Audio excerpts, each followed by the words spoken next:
Hey everyone, welcome back to another deep dive with us. If you love digging deeper and learning more about all sorts of things, you're in the right place. And don't forget to check out our website, https://learnxyz.in, where we've got tons more articles and resources. It's like a rabbit hole of knowledge. Exactly. And speaking of rabbit holes today, we're going deep into the world of decision making. We've got a stack of fascinating articles from LearnXYZ.in that cover everything from something called decision support systems, Which sound way more intimidating than they actually are. to the sneaky biases that can mess with our choices, Oh yeah, those biases. We all have them. and even how advice can sometimes be more harmful than helpful. It's true. Sometimes the best advice is to trust your own gut. So let's dive right in. One of the things that really caught my eye was this concept of decision support systems, or DSS for short. When I first saw that term, I pictured like some futuristic AI making all our decisions for us. I can see that. It does sound a bit like science fiction. Right.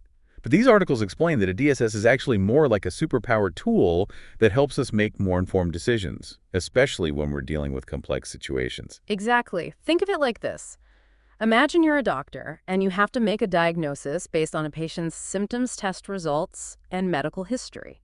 A DSS can help you sift through all that information, analyze it, and even suggest possible diagnoses based on the latest medical research. So it's like having a really smart assistant by your side, not replacing your expertise, but enhancing it. Precisely.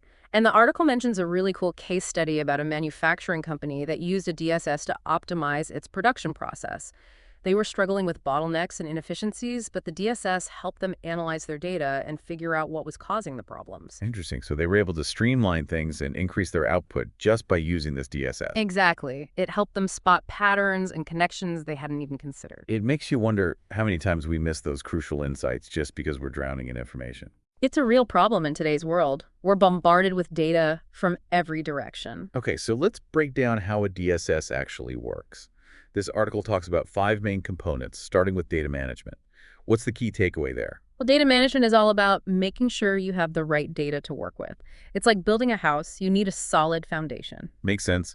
You can't make good decisions based on bad data. Exactly. Then you have model management, which is where things get a little more technical.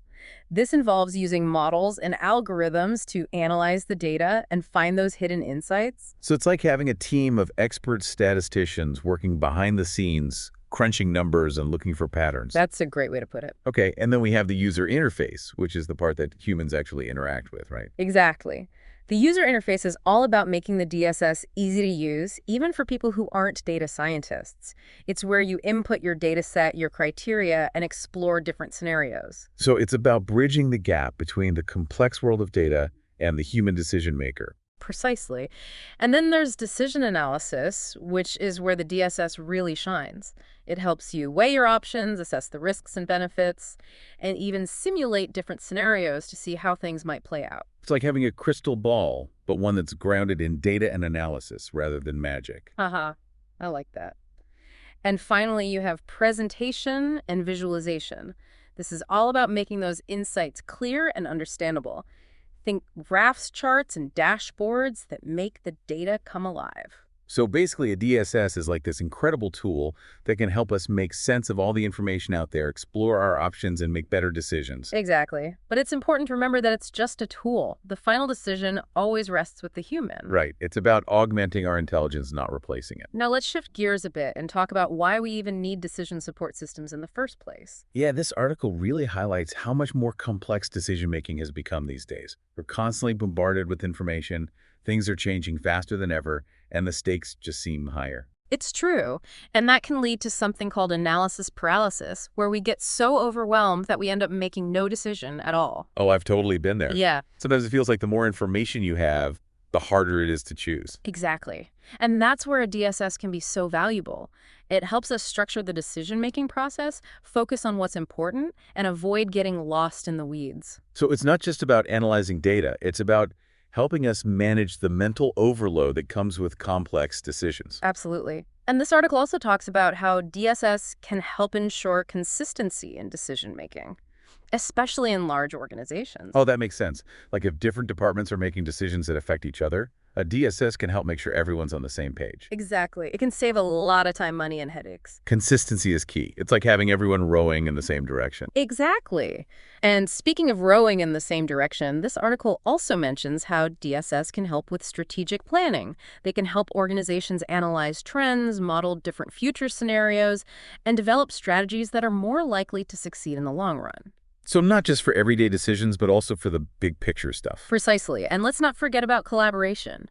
A DSS can facilitate communication and information sharing among decision makers so everyone has the same information. So it's not just about the technology itself. It's about how that technology can empower people to make better decisions, both individually and as a team. I think that's a key takeaway. Now let's dive into something a little more human and a lot more interesting, the world of biases. Okay, biases. Now we're talking. I think we've all had those moments where we look back on a decision and think, what was I thinking? We've all been there, and this article really gets into the psychology behind those moments. It talks about emotional and cognitive biases that can literally hijack our decision-making process. It's like having these little gremlins in our brains whispering bad advice in our ears. That's a great way to put it. And the tricky thing is that these biases are often unconscious. We don't even realize they're influencing our choices. Okay, so let's talk about some specific examples. This article mentions the fear of failure as an emotional bias, which is pretty self-explanatory. Right. It can prevent us from taking risks, even calculated ones that could lead to great rewards. It's like that saying, you miss 100% of the shots you don't take. Exactly. And then there's confirmation bias, which is a classic cognitive bias. This is where we tend to seek out information that confirms what we already believe, even if it's not true. Oh yeah, I've definitely been guilty of that. It's so easy to get caught in those echo chambers where everyone's just agreeing with each other. And it can be dangerous because it prevents us from seeing the full picture and considering other perspectives. Which brings us to our next topic, the role of advice and opinions in decision-making. Because sometimes advice can be super helpful, but other times it can lead us down the wrong path. Absolutely. And this article makes a really important distinction between advice and opinion. Advice is guidance from someone with actual expertise, while an opinion is just someone's personal belief or viewpoint. So if you're looking for advice on how to fix your car, you probably go to a mechanic, not your friend who thinks they know a lot about cars. Exactly. But even when you're getting advice from an expert, it's important to consider the source. Do they have any biases? Do their goals align with yours? Right. Because even well-intentioned advice can be misleading, especially if the person giving it has something to gain from a particular outcome. That's a great point. It's about being a critical thinker and not just blindly following someone's recommendations. It's about taking ownership of our decisions. We're ultimately responsible for the choices we make, even if those choices are influenced by others. Absolutely. And I think that's a great place to pause for. We've covered a lot of ground already. We've only just scratched the surface. Welcome back to the deep dive. We're picking up right where we left off, delving deeper into the fascinating world of decision-making. You know, it's amazing how something we do so often can still feel so mysterious. Right. It's like we all make decisions all the time, but how many of us can actually explain the process? Well, this next batch of articles really gets into the nitty-gritty of it, breaking it down into clear steps. Oh, that's good, because I could use a little more structure in my decision-making process. Me too. And the first step might seem obvious, but it's recognizing that a decision needs to be made in the first place. So sometimes it's a no-brainer, like if your car breaks down or you get a job offer. Right. But other times, it's more subtle, like should I speak up in this meeting? Oh. Or should I finally learn to play the guitar? Oh yeah, those everyday decisions can be just as impactful as the big life-changing ones. Absolutely. And once you've identified the decision, the next step is gathering information. Which is where those biases we talked about earlier can really start to creep in. Exactly. We might unconsciously seek out information that confirms what we already believe, or we might overemphasize information that's easy to find even if it's not the most reliable. So it's important to be aware of those biases and actively seek out different perspectives. Challenge your own assumptions. Be open to being wrong. Easier said than done. But okay, once you've gathered your information, what's next? Then it's time to define your criteria. What are the most important factors to consider in this decision? It's like creating a checklist for your options so you can compare them more objectively. That's a great way to put it, and it helps you stay focused on what really matters. Okay, so criteria are set. Now we get to brainstorm solutions. This is the fun part. Let your creativity run wild and come up with as many potential options as possible. And don't be afraid to involve other people. Brainstorming with a group can lead to some amazing ideas. It's like tapping into a collective brain trust. Wow, love that. Okay, so you've got your list of options. Now comes the less glamorous part, evaluating those alternatives. Right. This is where you go back to your criteria and see how each option measures up. Weigh the pros and cons, consider the risks and benefits. Try to put numbers to things if you can. Exactly. And again, be mindful of those biases. Are you favoring certain options just because you like them better? Oh, I'm so guilty of that. Okay, you've evaluated your options. Now comes the big moment, making the decision. This is where you take all the information you've gathered and you commit to a choice. This is the part I always struggle with, especially when there's a lot of uncertainty. It's definitely a challenge. But remember, indecision is a decision in itself. That's a good point. It's like choosing to let things happen to you instead of taking control. Exactly. And once you've made the decision, it's time to take action. Put those wheels in motion. Make it happen. Yeah. And don't forget to monitor the results and be willing to adjust course if needed. Exactly. Decision-making is not a one-and-done thing. It's an ongoing process. Now, speaking of ongoing processes, let's talk a bit more about advice and opinions. We touched on this earlier, but this next article really dives into the nuances. Yeah, because I think a lot of people use those terms interchangeably, but they're actually quite different. Right. An opinion is just someone's personal belief or viewpoint. It's not necessarily based on facts or expertise. It's like someone telling you their favorite ice cream flavor. It's interesting, but it doesn't mean you have to like it too. Exactly. Advice, on the other hand, is guidance from someone who actually knows what they're talking about. So if you need help with your taxes, you'd go to an accountant, not your friend who thinks they're good with numbers. Precisely. But even when you're getting advice from an expert, it's important to be discerning. Like, what are their qualifications? What's their track record? Do they have any hidden agendas? All great questions. Because even well-intentioned advice can be bad advice if it's coming from the wrong source. It's like getting directions from someone who's never actually been to your destination. Exactly. And this article really highlights the potential downsides of relying too heavily on other people's opinions. Yeah, I've been there. Gotten some well-meaning but ultimately terrible advice that led me down the wrong path. It happens to the best of us. And this article emphasizes that decisions matter more than opinions. Because decisions lead to action, right? An opinion without action is just a thought. Exactly. It's like having a great idea for a book, but never actually writing it. Or having strong opinions about politics, but never voting. Right. Decisions are what turn our thoughts and beliefs into tangible results. They're how we shape our lives and make things happen. Now let's talk about another important ingredient in good decision-making, rational thinking. Okay, rational thinking. That sounds a bit intimidating.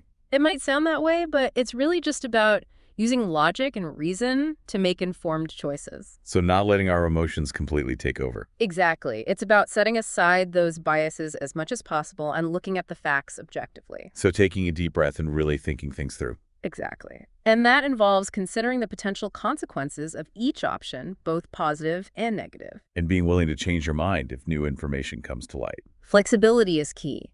Now, this article gives some specific steps for putting rational thinking into practice. Okay, lay it on me. First, you define your objectives. What are you trying to achieve with this decision? Goals first. Got it. Then you gather and evaluate information from a variety of sources. Make sure you're getting a well-rounded perspective. Don't just rely on your gut feeling or the first article that pops up on Google. Right. Then you use logic and reason to weigh the pros and cons of each option. And try to quantify those factors as much as possible. Exactly. Make it a little less about feelings and a little more about data. Okay, now let's circle back to advice and opinions, because I feel like this is a topic that deserves extra attention. You're right. It's so important, especially when it comes to those big life-changing decisions. The ones where the stakes are high and you really don't want to mess things up. And this article goes deeper into the potential pitfalls of relying too heavily on other people's guidance. Because, as we've said before, not all advice is good advice. Right. And it's crucial to remember the difference between advice and opinion. Advice should be coming from someone with actual knowledge and experience, not just someone who has strong opinions. Exactly. And even when you're getting advice from an expert, you need to be discerning. Like, what are their qualifications? What's their track record? Could they be biased in any way? Those are all great questions to ask yourself. Because biased advice can lead us to make decisions that aren't truly in our best interest. It's like trusting a tour guide who's never actually been to the place they're taking you. That's a perfect analogy. And this article points out that biased advice can also negatively impact our relationships. Oh, that's interesting. How so? Well, if you're Constantly getting bad advice from someone, it can damage your trust in them. It's like that saying, fool me once, shame on you. Fool me twice, shame on me. Exactly. So it's not just about being careful about the advice we receive, it's also about being mindful of the advice we give to others. Are we offering guidance that's truly helpful and unbiased? Are we respecting the other person's right to make their own choices? Those are great questions to consider. Because ultimately, we all want to make decisions that we feel good about and that lead to positive outcomes. And we're back for the final part of our deep dive into decision-making. I feel like we've already covered so much ground. I know, right? Yeah. But we've saved the best for last because these final articles tackle one of the most challenging aspects of making choices: uncertainty. Uncertainty. That feeling that no matter how much we plan and analyze things, could still go wrong. Exactly. It can be so paralyzing, especially when we're faced with those big life-altering decisions. Like choosing a career path or starting a business. It's like you're standing at a crossroads with a million different paths and no map. And you just freeze up because you're so afraid of making the wrong choice. That's so relatable. And this article actually suggests that instead of trying to eliminate uncertainty, which is impossible, we should try to embrace it. Embrace uncertainty. Yeah. That sounds a little crazy. I know, right? It goes against everything we're taught about decision-making. Like, we're supposed to gather all the information, weigh all the options, and then make the perfect choice. But the article makes a really interesting point. If we knew exactly how everything was going to turn out, life would be pretty boring. True. There would be no surprises, no challenges, no room for growth. Exactly. Uncertainty is what keeps things interesting. It's what allows for creativity and innovation. So it's not necessarily something to be feared, but rather something to be embraced. Precisely. And the article even argues that embracing uncertainty can actually make us happier. Okay, now I'm really intrigued. Tell me more. Well, when we're constantly striving for certainty and control, we set ourselves up for disappointment. Because life is unpredictable. Things rarely go exactly according to plan. Right.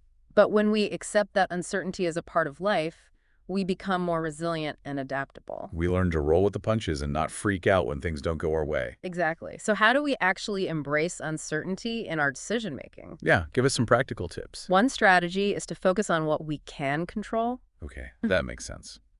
We might not be able to predict the future, but we can control our own actions and reaction. Exactly. It's about taking ownership of our choices, even when the outcome is uncertain.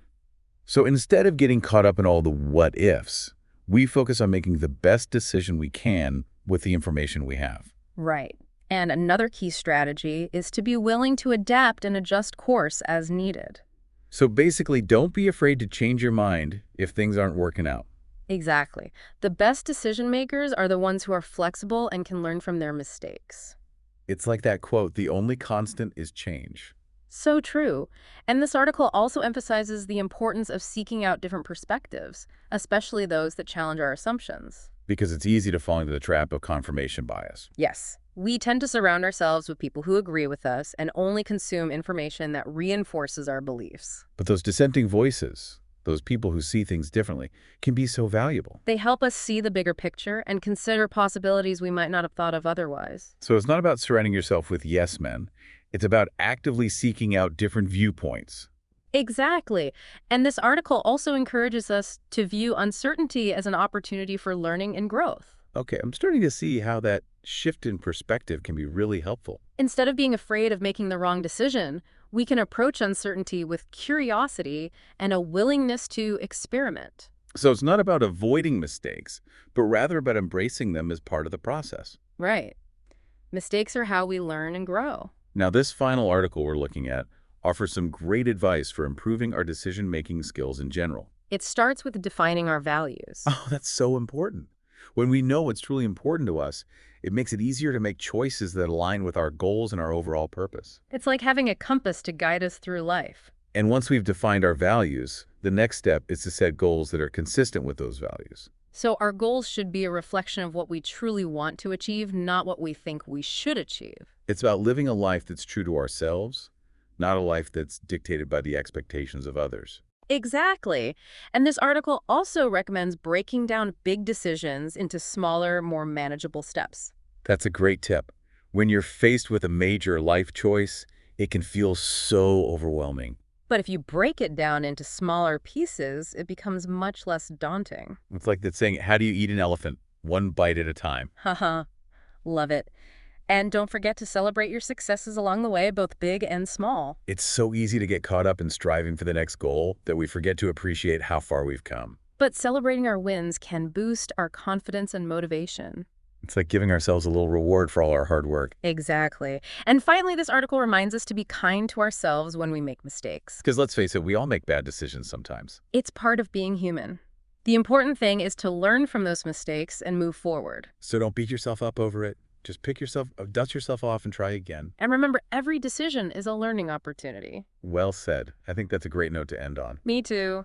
We've covered a lot of ground in this deep dive. From the technology that's helping us make choices, to the psychology behind our decisions, and the importance of embracing uncertainty. It's been a fascinating journey. And if you're eager to explore these ideas further, be sure to check out the amazing resources available at https://learnxyz-in. They've got tons of articles and information on decision-making and so much more. And if you enjoyed this deep dive, please like this podcast video and subscribe to our channel for more insightful explorations. Thanks for joining us. Thank you.